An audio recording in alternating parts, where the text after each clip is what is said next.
Now you stop talking. You're listening. I'm talking about the exam. Stop talking. Your exam. I'm going to kick you out now, you see. I'm okay, mister. Good morning.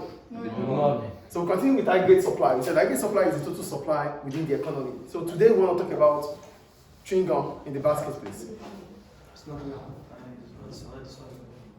Good. In the last class, we talked about aggregate supply and movement along the aggregate supply curve, which is about the money wage rate, which is constant.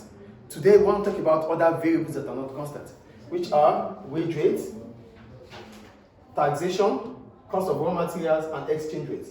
So here I go, the change in other variables aside money wage rate will shift the short-run aggregate supply curve.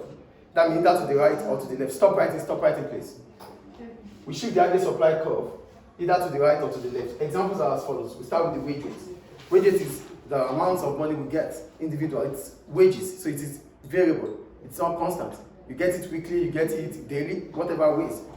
So an increase in the wage rate will increase the cost of production for firms. Some might be able to respond by increasing their prices. This is if the demand for their product is price inelastic, then they can increase their price.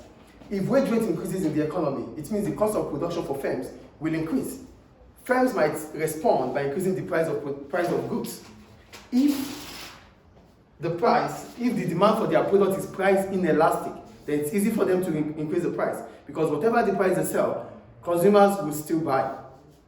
Do you get the point here? There's increase in cost of production as a result of increase in wage rate. Firms will respond by increasing their prices if the demand for their product is price inelastic. But if the demand for their product is price elastic, that means there's a subsequent change in the quantity demanded of a product as a result of a change in price. That means it is price elastic. If it is price elastic, it becomes difficult for them to increase their prices. As a result, they reduce their output, shifting the supply curve, the aggregate supply curve, leftward or upward from SRAS1 to SRAS2. If they can increase the price, they will. But most of the time, most of the time, they cannot increase their price. As a result, they reduce their output. So from SRAS1 to SRAS2. I think the point is clear there. An increase in the wage rate. That's about the first one. The second one, raw materials. For raw materials, we're talking about components needed for production. If there's a general fall in the prices of raw materials, this may fall as a result of, a general fall in the prices of raw materials may be as a result of, I'm going to change something here anyway, may be as a result of a fall in demand of components globally. So the general price level might fall for raw materials, maybe because the demand for raw materials has fallen globally. So if the demand for raw materials fell globally, the price of raw materials would reduce. Or there are new firms, or new factories, or new suppliers of raw materials. So there are two situations here. If demand for raw materials reduces, the price for raw materials will reduce. If there are new suppliers of raw materials, it also reduces the price of raw materials. Do you get these two things here? Yes. Do we get it or not? Mm-hmm. The price of raw materials might fall in two cases here. One, if demand for raw materials reduce globally, that means the price will fall. Or if there are new suppliers of raw materials, that means it increases the supply. And when supply increases in the economy, what happens? Price will fall. Do we get it now? Yes. All right. So if whichever ways the price of raw material fell, the short-run aggregate supply will shift downward from SRAS1 to SRAS2. Why? Because firms will have the incentive to produce more as a result of a fall in the raw materials. A fall in the price of raw materials will bring about a fall in the cost of production. Firms will have the incentive to produce more. Output will increase.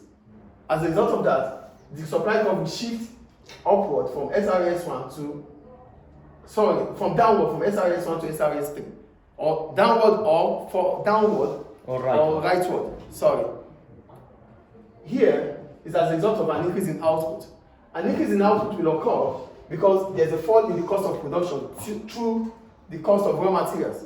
If the cost of raw materials fell, output in the economy would increase because the cost of production would have fallen, shifting the short-term aggregate supply curve rightward from SRAS1 to SRAS2, or downward from SRAS1 to SRAS3.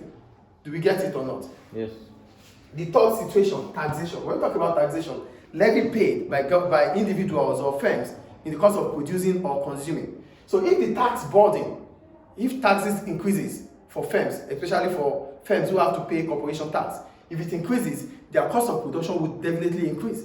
As a result of that, they don't have the incentive to produce further. So the short-run aggregate supply curve will shift upward from SRAS 1 to SRAS 2. Increase in taxation would reduce cost or reduce output, shifting the supply curve rightward, the leftward from SRAS 1 to SRAS 2. What I'm saying is this: taxation is a burden. If it increases, firms will not have the incentive to produce more. As a result, they reduce their output, shifting the short-run aggregate supply curve leftward from SRAS 1 to SRAS 2, or upward from SRAS 1 to SRAS 2. Is it clear? Yes. And the last one is exchange rate. We know what exchange rate is: the price of a country's currency in relation to other currencies. So if the exchange rate falls, the price of imported goods are likely to rise. If exchange rate falls, that means if the